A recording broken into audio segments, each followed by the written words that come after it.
welcome back everyone. I hope you enjoyed part 1 of our discussion on descriptive writing. In part 1, we explored the basic key concepts related to the purpose and major elements of descriptive writing.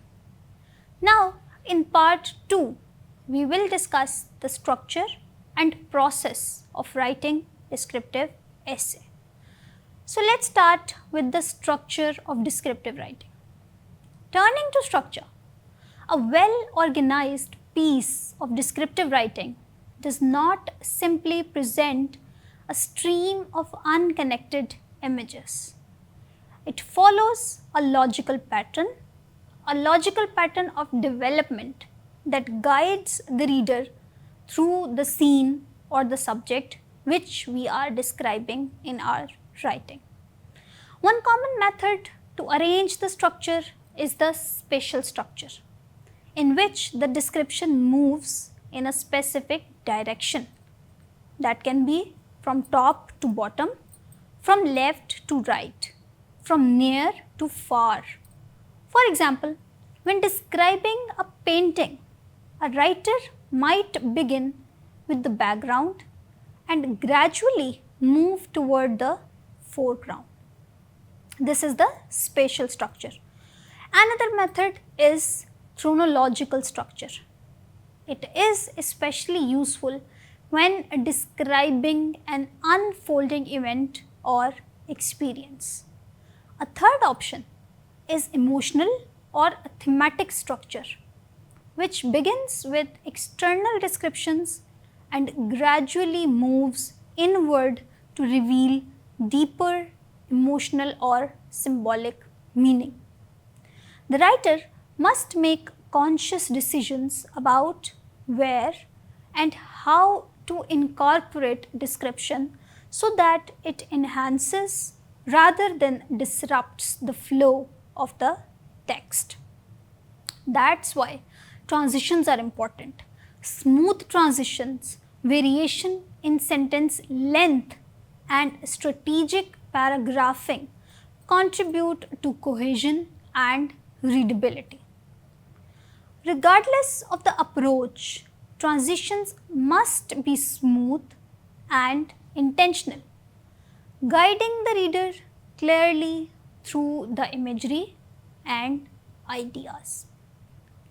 Descriptive writing, though more fluid and artistic than argumentative or expository prose, it still benefits greatly from having a clear structural framework, and that structural framework typically consists of an introduction, body, and conclusion.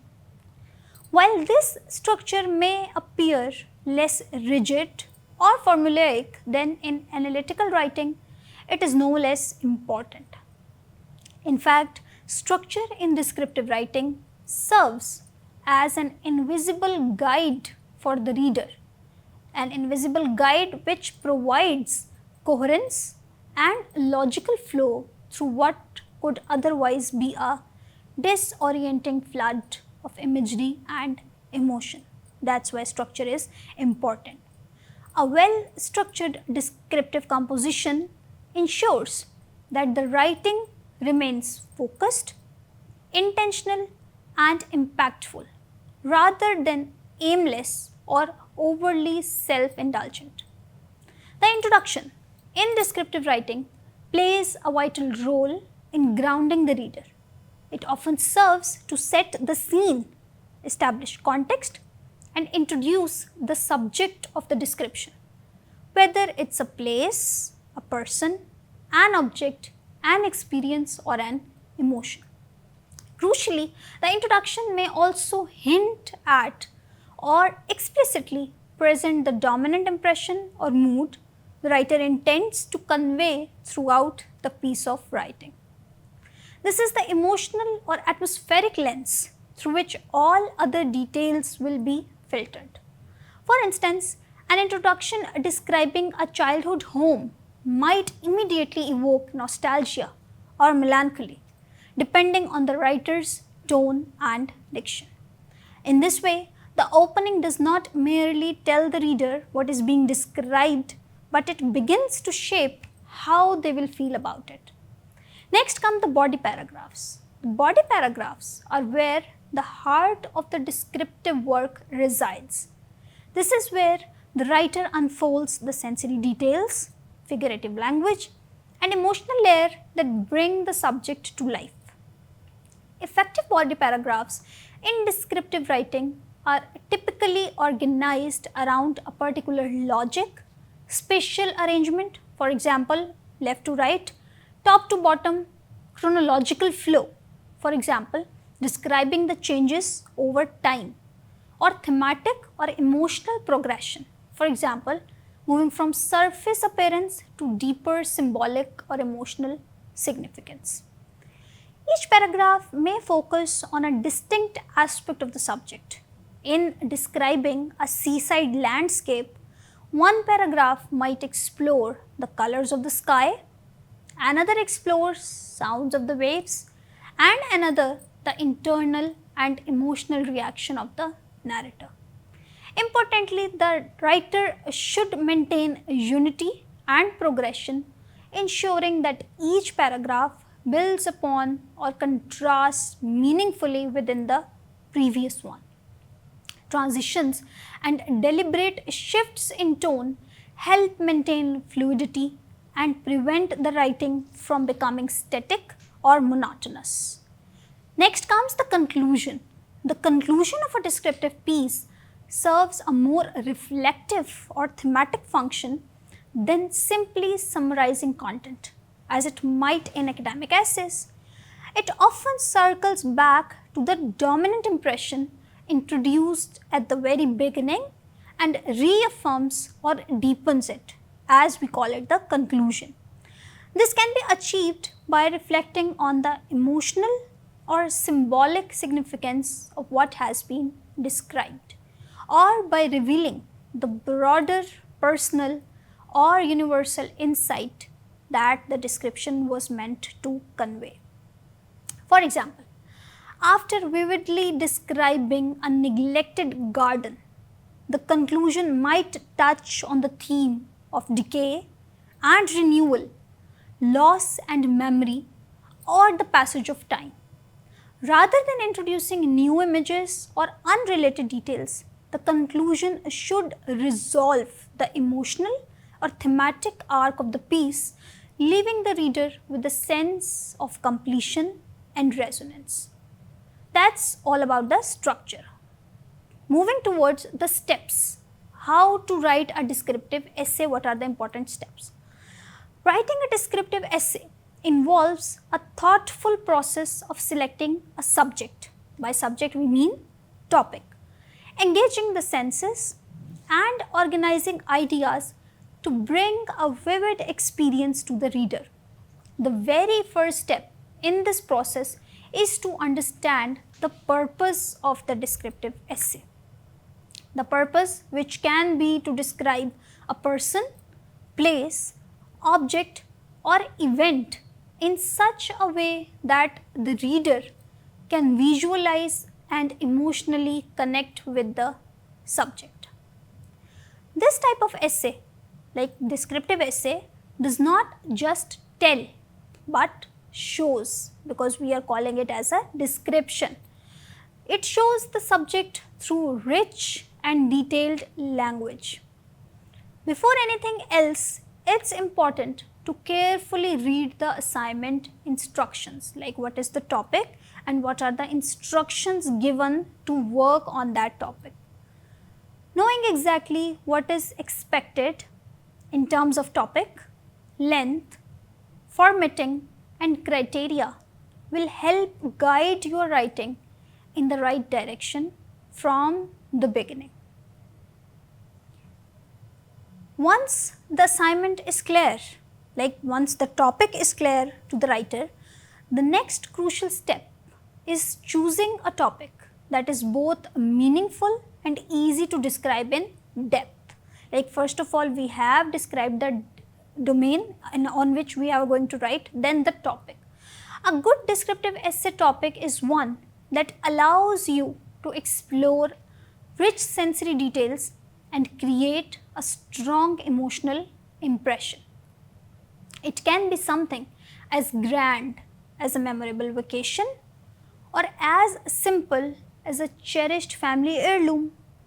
What matters most is what the subject evokes enough personal interest or emotional depth for you to describe it with enthusiasm and clarity.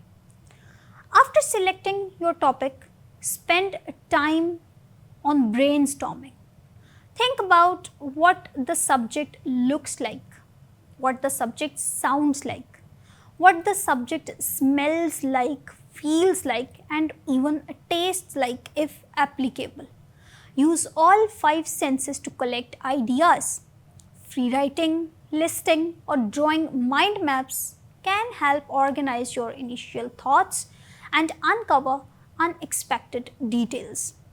Following brainstorming, it's time to organize your ideas into a clear structure by creating an outline. A typical descriptive essay follows the standard essay format, and that essay format consists of introduction, body, and conclusion. In the introduction, you should grab the reader's attention with a hook. Hook can be called as the very first sentence of the essay.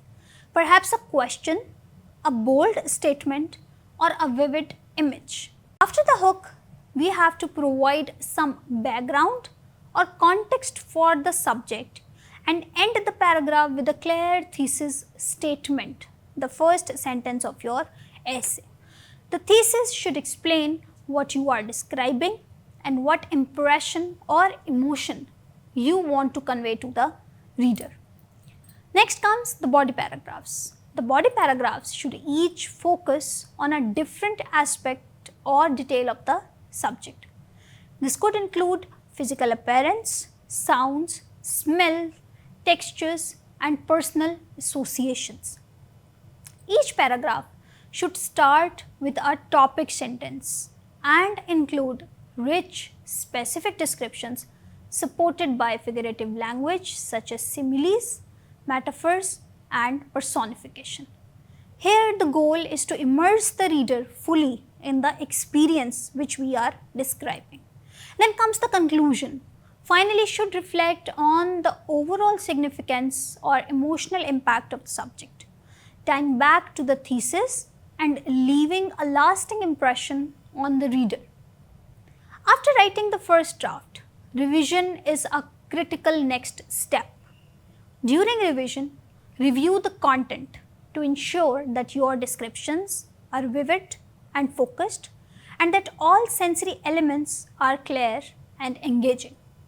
Eliminate unnecessary words, replace vague adjectives with more precise ones, and check whether your use of figurative language enhances the imagery. Ensure that your essay maintains a consistent point of view and that your tone matches the subject.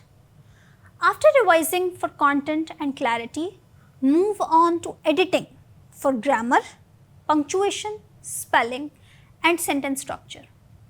Reading the essay out loud can help you catch awkward phrases or errors you might otherwise miss. It's also helpful to get feedback from a peer, teacher, or writing tutor that can help you to eliminate your mistakes. Finally, once the essay has been revised and edited, conduct a last round of proofreading. At this stage, you are polishing the essay, making small adjustments, ensuring a clean formatting, and making sure everything flows smoothly. A well-written descriptive essay should not only offer vivid imagery and detailed sensory impressions, but also evoke a certain mood or emotional response in the reader. By carefully following each of these steps, understanding the purpose, choosing a suitable topic, brainstorming sensory details, organizing ideas into an outline, writing with vivid language, and revising for for clarity and correctness, you can create a descriptive essay that truly brings your subject to life. That's all for the topic of the descriptive writing. I am looking forward to hear you in the discussion forum. Thank you.